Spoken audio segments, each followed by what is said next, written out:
Everyone, welcome back to my channel Radhe Krishna. आज है 2 अक्टूबर और मैंने स्टार्ट कर दी है अपने बेडरूम की डीप क्लीनिंग। वैसे एक दिन पहले ही मैंने आप लोगों के साथ शेयर किया था। मैंने जो बेड यहाँ का था वो खाली कर लिया है, जो बेड में सामान था वो सब निकाल दिया, अलमीरा खाली कर ली। अब जो थोड़ा बहुत सामान बचा रह गया था, कर्टेन वगैरह हैं, ये भी मैंने हटा दिए हैं। सबसे पहले मैंने एसी को कवर कर दिया है एक पुराने कपड़े के टुकड़े से, मतलब एक चादर का टुकड़ा है ये।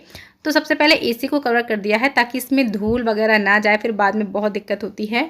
और इसके बाद में यहाँ पर झाड़ू से जितने भी जाले वगैरह हैं वो मैं ले लूँगी, सारा जितना भी धूल वूल है सारा क्लीन कर लूँगी अच्छे तरीके से। और साथ में ना इस कमरे में बहुत ज़्यादा सीलन आती है। इस वाले कमरे में जो इसकी छत है वहाँ से पहले पानी वगैरह आता था नीचे, छत का काम ऊपर हुआ, वहाँ से पानी आना बंद हो गया, लेकिन इसमें अब सीलन रहती है। तो इसकी वजह से ना जो पेंट कराते हैं उसकी पपड़ी जैसी बनती है और फिर वो छूटती है।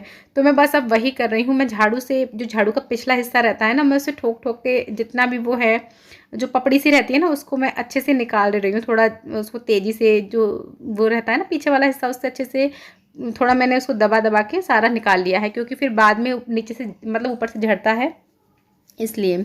तो मैंने सारा क्लीन कर लिया है, उस साइड से भी क्लीन कर लिया है और मैं दूसरी साइड आ गई हूँ।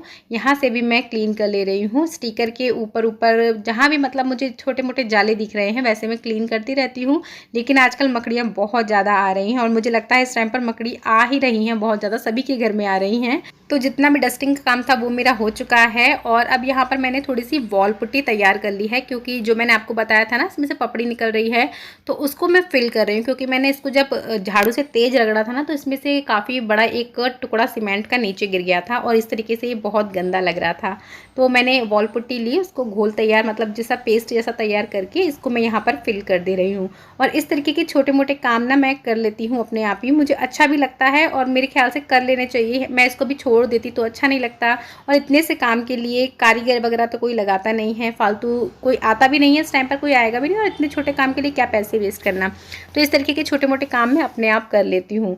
तो यहाँ पर बाथरूम के गेट के पास भी मुझे इस तरीके से दिख रही थी कि जगह थोड़ी सी वो हो रही है, मतलब इसमें से सीमेंट निकल रहा है, तो वो मैंने कर दिया है। ये बोर्ड के पास भी थोड़ा मुझे लग रहा था क्या मतलब है ही है, इसके पास भी जगह खाली हो रही थी, तो इसको भी मैंने फिल कर दिया है। फटाफट हो जाता है, बिल्कुल भी टाइम नहीं लगता और काफ़ी बड़ा जो चेंज है वो आ जाता है इससे। मतलब पहले जो चीज़ें ख़राब लग रही होती है ना, फिर वो ख़राब नहीं लगती हैं। और वॉल पुट्टी करने के बाद फिर मेरा मन हो गया कि मैं पेंट का एक हाथ भी लगा देती हूँ, क्योंकि काफ़ी झड़ चुका है यहाँ से पेंट। और पेंट मेरा पिछले साल का बचा हुआ रखा था, पिछली टाइम जब मैंने कराया था तब का ही बचा हुआ रखा था।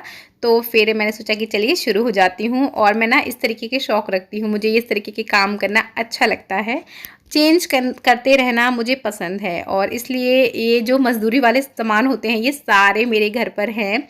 वॉल पुट्टी है, वाइट सीमेंट है, मतलब जो वैसा आता है दूसरा वाला वो, और डार्क वाला जो आता है वो भी है, पेंट, ब्रश, रोलर सब है मेरे पास। मैं मतलब कर लेती हूँ अपने आप। और इस तरीके से ये रहता है कि अपने हाथ हमको जहाँ भी जो करना है हम कर सकते हैं। तो मैं सामने वाली दीवार पर भी आ गई हूँ जहाँ पर स्टिकर लग रहा है मतलब, तो इस पर भी मैं पेंट कर दे रही हूँ, क्योंकि इस पर काफ़ी धब्बे दिख रहे थे मुझे, लाइट कलर है इसलिए।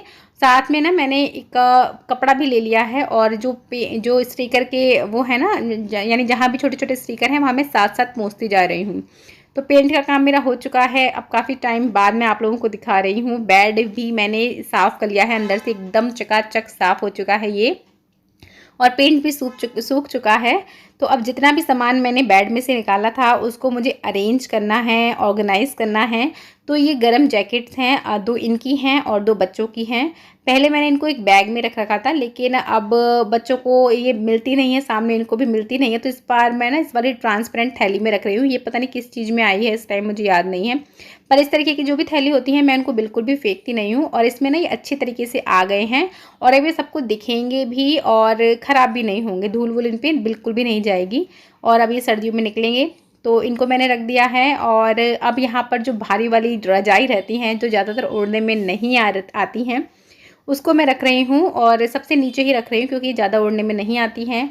और उसी तरीके से वन बाय वन जितना भी सामान मैंने यहाँ से निकाला था वो सारा मैं यहाँ पर वापस रख रही हूँ। और हाँ, ये सब सामान रखने से पहले जो कपूर की गोली आती हैं वो भी मैंने इसमें डाली थी बैग में। और ये बैग में मैंने रख दी हैं अपने ऐसे कपड़े जो हैवी साड़ी वगैरह, मतलब जो आए गए में आती हैं ना विदा में, वो वाली साड़ी हैं। ये मेरी शादी की साड़ियों का पोटला जा रहा है, ये देखिए, ये मैंने वापस से सहेज के रख दी हैं। तो इस तरीके से मैं बैग्स में ही अरेंज करके रखती हूँ। और ये मेरी वो साड़ियाँ हैं जो मेरे को तीज त्योहार पहनती हूँ, ये इस वाले बैग में रहती हैं। और इसमें इसको आगे की साइड रखती हूँ ताकि जब मुझे ज़रूरत पड़े तब मैं आगे से तुरंत निकाल लूँ। और यहाँ पर मेरे ब्लाउज़, पेटीकोट, ये सब मैंने रख दिए हैं अच्छी तरीके से पाउच में। सब कुछ ऐसा मैंने रखा है कि मैं खोलते ही इनको निकाल सकती हूँ ईज़िली। तो एक पेटीकोट रह गया था, वो भी मैं वापस से रख रही हूँ। और यहाँ पर शाम, क्या मतलब लगभग रात ही समझ लीजिए, इतना टाइम हो चुका है। और अलमारी में कपड़े जो अरेंज करने हैं वो मैं बाद में करूँगी, अभी सबको मिल जाए कल, क्योंकि कल ऑफिस स्कूल सब चालू है, तो सबको मिल जाए इसलिए मैं जैसे इनके कपड़े मैंने निकाले थे उस तरीके से ही वापस रख दे रही हूँ। और मैंने देखिए इस तरीके से कपड़े बांध बांध के रख दिए थे ना, तो मैंने हर एक का मुझे अलग अलग मिल गया, मुझे ये नहीं हुआ कि भाई इसके कहाँ है उसके कहाँ है। तो ये बहुत सही रहता है, इस तरीके से मैं करती हूँ कि जिसके कपड़े हैं वो एक ही जगह बांध के मैंने रख दिए थे। तो अलमारी मैंने अच्छे तरीके से वाइप कर ली थी अंदर से, पूरी अलमारी साफ़ है। मैं इनको अरेंज बाद में करूँगी, अभी केवल रख दे रही हूँ ताकि कल सुबह बिल्कुल भी भागा दौड़ नहीं हो, सबको सबके कपड़े ठिकाने पर मिल जाएं। तो बस इस तरीके से ना जब मैंने किया तो मुझे बहुत आसानी रही। तो इस तरीके से मेरी आज का जो क्लीनिंग का और सामान रखने का काम था वो पूरा हो चुका है, इस कमरे का ऑर्गेनाइजेशन ही बाकी है। तो चलिए इस वीडियो को मैं यहीं पर एंड कर रही हूँ। वीडियो पसंद आया हो तो वीडियो को लाइक कर दीजिएगा।